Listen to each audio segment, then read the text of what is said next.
So hi, mailbag time.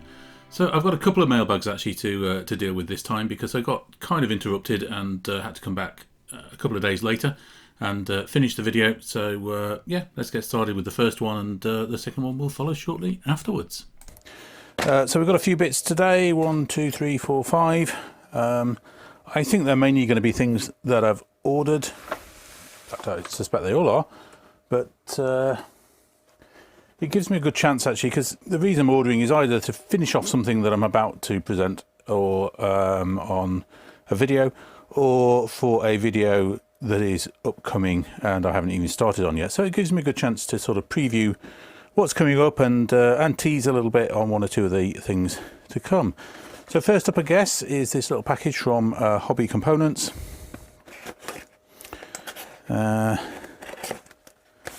Now, I'm pretty sure I can remember what this is. Nothing wildly exciting, I fear.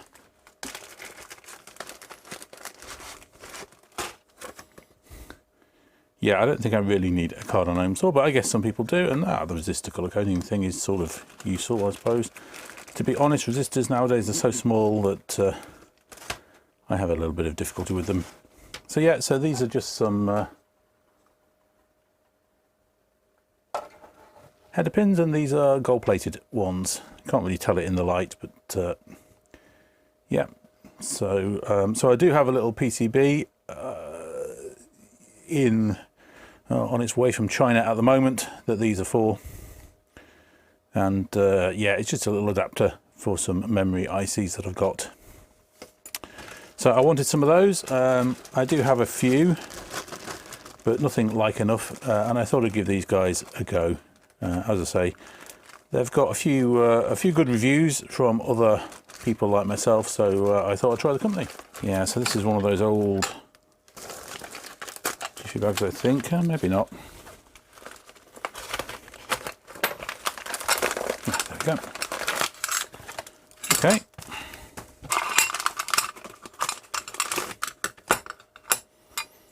So okay, yeah, okay. I remember ordering this now. So this one's got the got slots for 1.6mm board around the edges. Bit hard to see. There we go. Hopefully that does it. At a reasonable distance from the bottom, but the top and bottom actually do separate more like a traditional box, so you can gain access for service and repair a lot more easily. So it's actually these end panels that hold the whole thing together. Yeah, and it's pretty nice finish.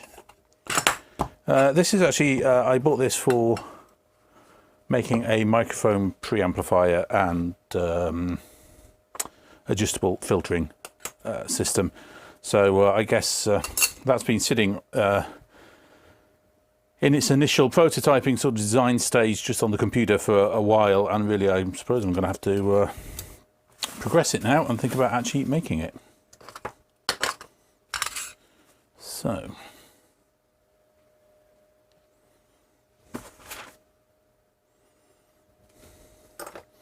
this is a bit strange. I realised after I ordered this that I'd actually ordered two, as we'll see I think in a moment or two, but slightly different, but essentially the same. Need to make sure my address doesn't appear anywhere. Okay, so yeah, so this is a bag of, or a box of things. Let's just get the tape off.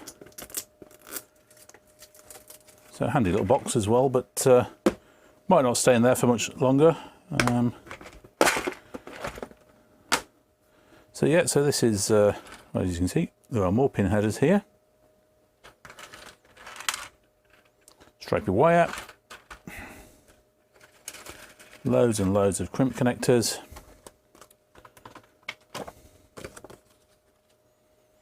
And lots of little pin header shells.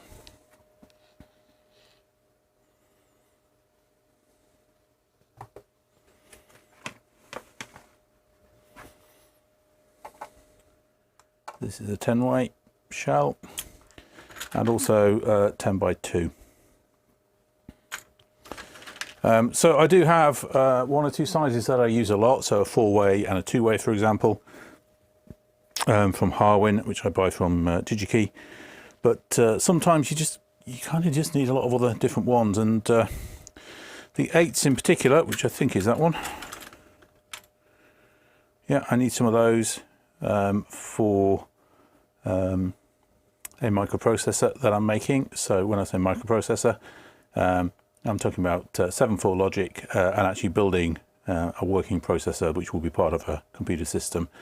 And that's going to be the big project starting in December and going through till June, July next year. And I'll probably only be posting, well, initially I'll post 2 or 3 videos, but then I'll probably only be posting like a video a month or something like that to show progress. But for prototyping purposes, I do need quite a lot of connections to use on breadboards, and yeah, useful to be able to just make up some 8-way DuPont cables using these.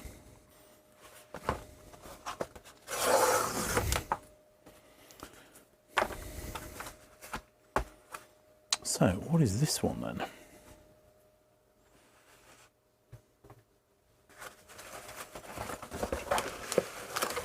Oh, okay, bits. Yes, that's what it is. I have recalled.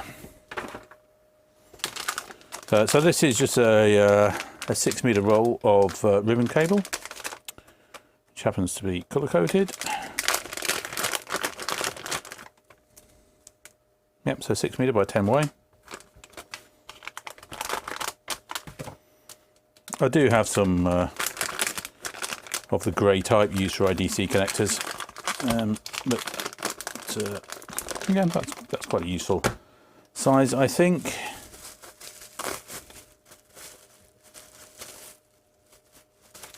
Oh, okay, and these are more from Hobby Components that we saw earlier.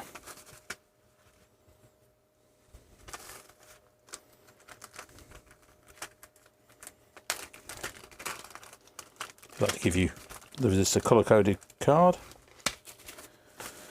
Yeah, so that's 15 strips of 40-way female headers. We can go with the male ones over here for the time being, I think. Okay, so yeah, last one, I think.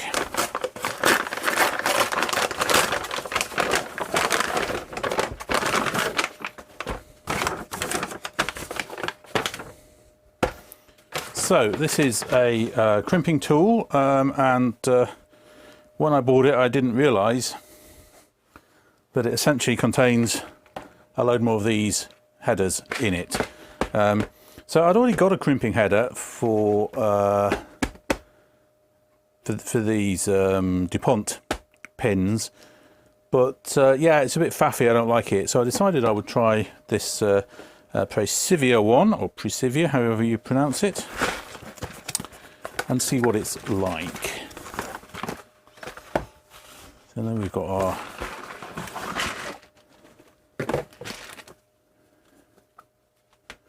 box. The crimp tool's just in a card. I assume they're instructions. Yet more DuPont connectors. But same thing again, really. Some 4-ways there. 2 3s. A 2, so it's a 3, so it's a 4s. But yeah, they've got a little bit mixed up. It would seem that this box is not quite as good as the other one. Ah, I've lost me 3. Never mind.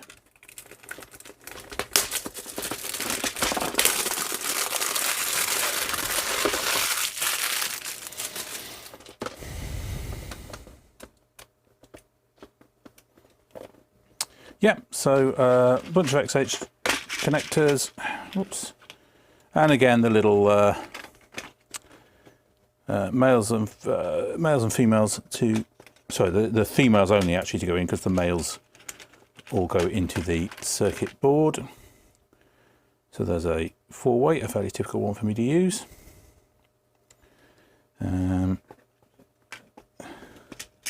Yeah, so 2, 3, 4. Looks like there's some 5-ways over there and 6-ways.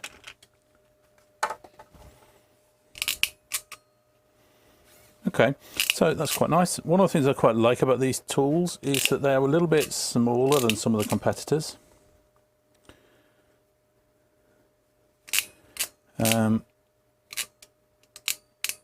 Yeah, and they go in your hand a lot easier. These are ratchet again, so you tighten them up bit by bit and then it releases. Quite an easy one, nice, fit the hand quite easily. So yeah, the smallest one, interesting, is back here.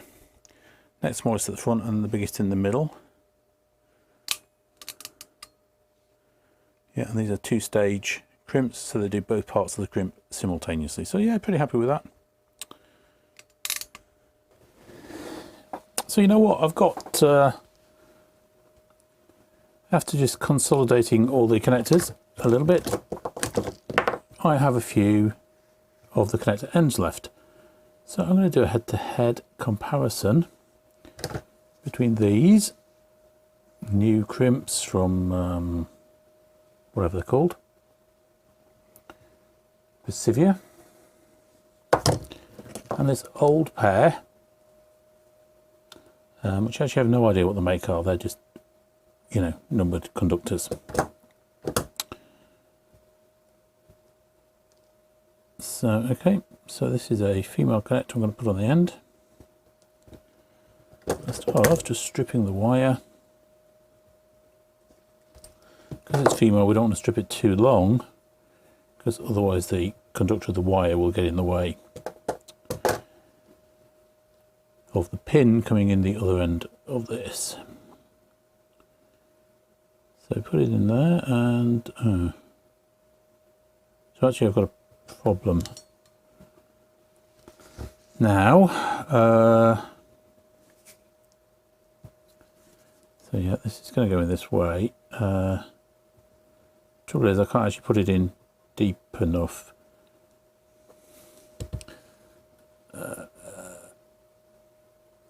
No, lost it. Okay, that's not inspiring.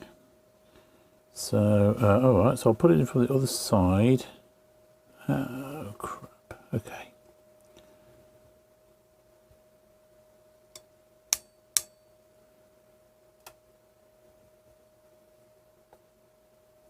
Okay, so I have very carefully lined up the front of the crimp with that. Now I've got to sort of put the wire in. So I'm pointing it downwards to try and make sure that we get it in the right place. Pressing the insulation for what I think is the right amount. We'll crimp it. Shit, that doesn't look good.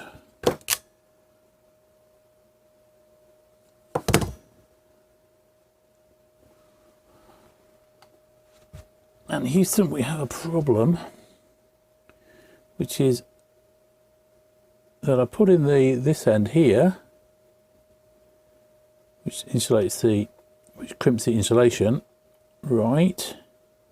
Went right through, but the crimp has actually crushed the start of the female receptacle. So if I get a pin,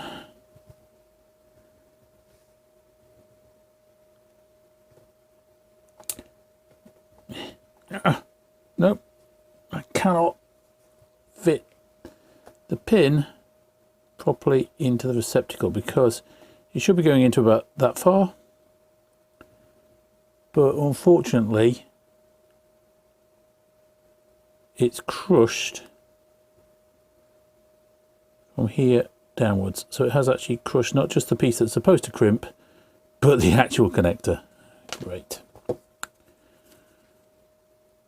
Okay, now I'm going to admit to something now. So this is about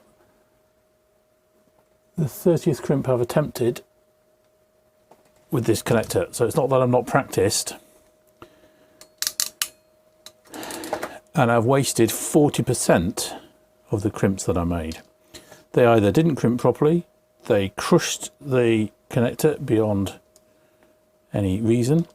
Nearly all of them I actually had to pre-crimp with a pair of pliers, because it's not quite so bad on the females, but on the males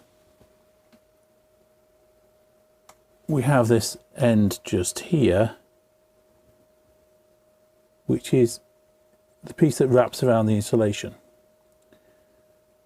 Now the opening in the crimp into which that has to go, let's find the crimp, there it is.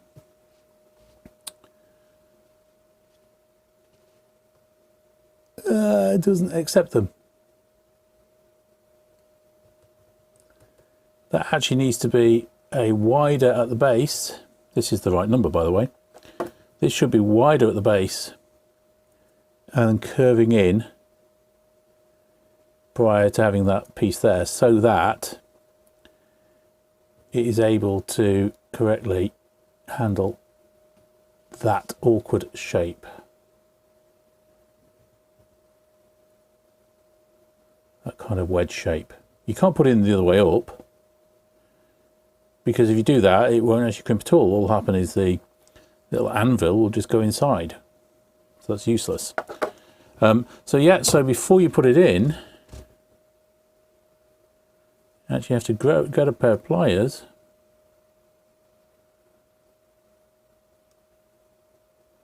and squeeze in the two sides. Now it'll fit. And when it does actually crimp right, it does a really, really neat job. The problem is I spend longer actually preparing the damn thing, and if I crimp that too tight, I can't get my cable in, of course, you know, so yeah, I'm not impressed.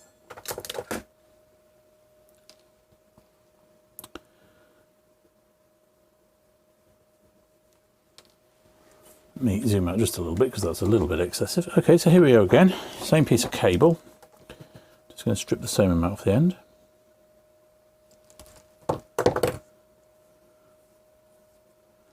Okay.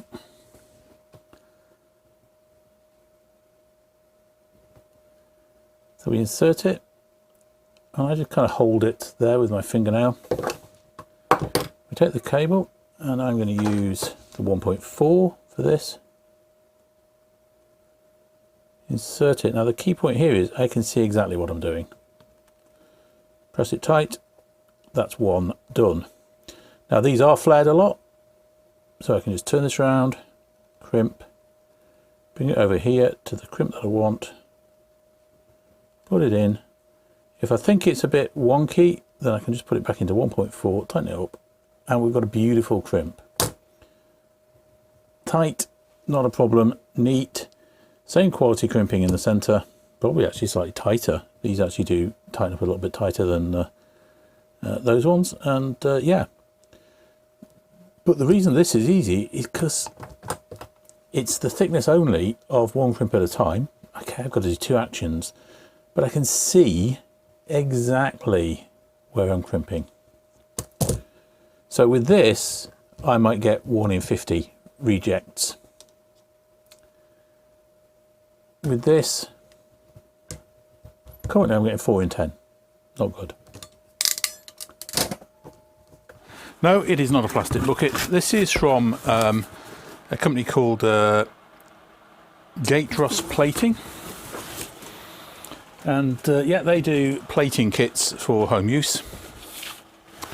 And this specific one should, I hope, be a nickel plating kit. So normally for plating or anything like that, I would just buy the chemicals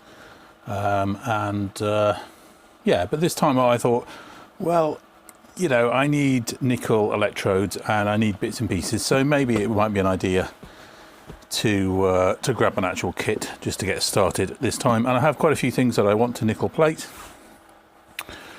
including some RF connectors that I want to make. So some things like attenuators, carefully put inside their nice hollow tubes and things like this, seem a bit pricey, to be perfectly honest. I quite fancy having a go at making them myself.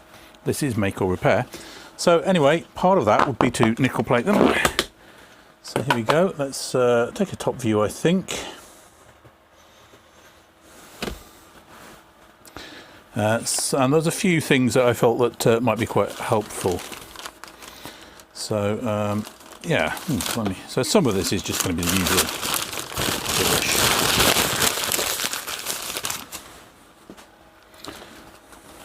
Oh yeah, pair of marigolds. I don't know if it'll fit, but anyway, there we go. Okay, what have we got here then? First up, pair of goggles. I've got quite a lot of pairs of goggles. I'll just throw those out the way for the time being. Next up, hot wire. Oh, okay. So that's quite interesting. This is a hot wire that you can use as a current limiter. So it just kind of needs assembling. I'll have a bit of fun with that later. Assemble per diagram. For small items, attach far from power supply lead. For large items, attach close to power supply lead. Yeah, okay. You know what? I think I might just use a regulated power supply. Might be a little bit easier, really. Okay, here we've got an actual temperature probe. So this is the type of thing that you might put in a pond. There you go. This is made by All Pond Solutions. What have we got in here then? So we've got boric acid.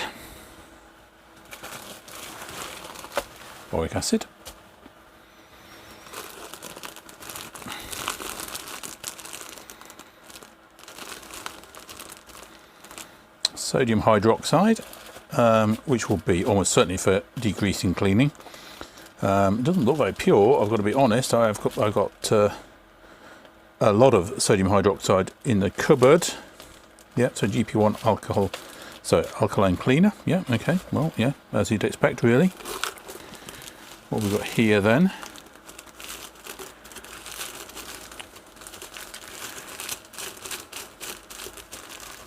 Something that they have, oh, okay.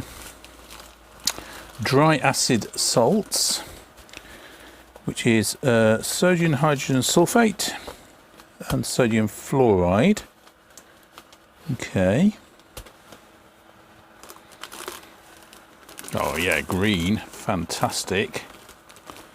That's nickel chloride, yeah. More green. Nickel sulfate. Oh, my chemical supplies just took a turn for the positive. Okay, so this is nickel maintenance. So I'm unclear. Doesn't say what it is either. There must be a data sheet for it somewhere. And this is nickel brightener. So without this, the nickel will be dull. That's not necessarily a problem. It's perfectly acceptable for many finishes. I say dull. You know, it's not going to be bright and shiny like chrome.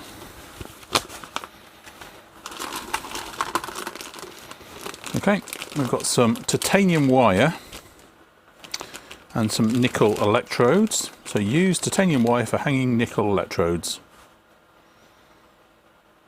And that's because normal wire can't go in the solutions. The titanium wire can actually be fully immersed within the solution. Otherwise, you'd have to leave part of your electrode sticking out so that the wire wouldn't contaminate things. But yeah, so these are just lumps of nickel with a hole drilled in them. So surface area wise, each one of these is going to be so 6 centimeters there, let's say on a face, 12 centimeters, and then if we say 2 all the way around, that's 20 square centimeters surface area per electrode, and there are 5 electrodes in the case. So yeah, titanium wire, interesting. Is that insulated then, that titanium wire? No, it looks to be solid. Okay, cool. We've then got some uninsulated copper wire. This will be for hanging the actual parts. 2 lengths of normal wire.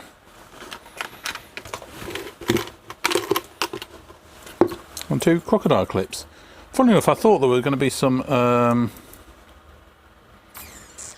rods to put across the bucket, and actually the bucket wasn't listed as being part of the proceeds, but yeah, that doesn't really matter all that much, to be perfectly honest. Okay, I had to call it a day in the middle of that mailbag, but I've come back next day. Great continuity, wearing completely different clothes, but anyway, here we go. So this is the nickel plating kit. I've also just extracted all the key points myself into some useful tables and things to work with it, because although everything you might want to know is in here, it's a bit rambling. The instructions could certainly do with a bit better. I've also, now that I've got all the chemicals, been and looked at the individual prices, and yeah, the kit's pretty decent quality and pretty decently priced, I think, for what's in it. Certainly for getting started, you know, having the little heater, having the chemicals all well, you know, the chemicals are neither here nor there. I can just go out and buy. I mean, this is nickel sulfate. I can go and buy nickel sulfate, but it's not cheap.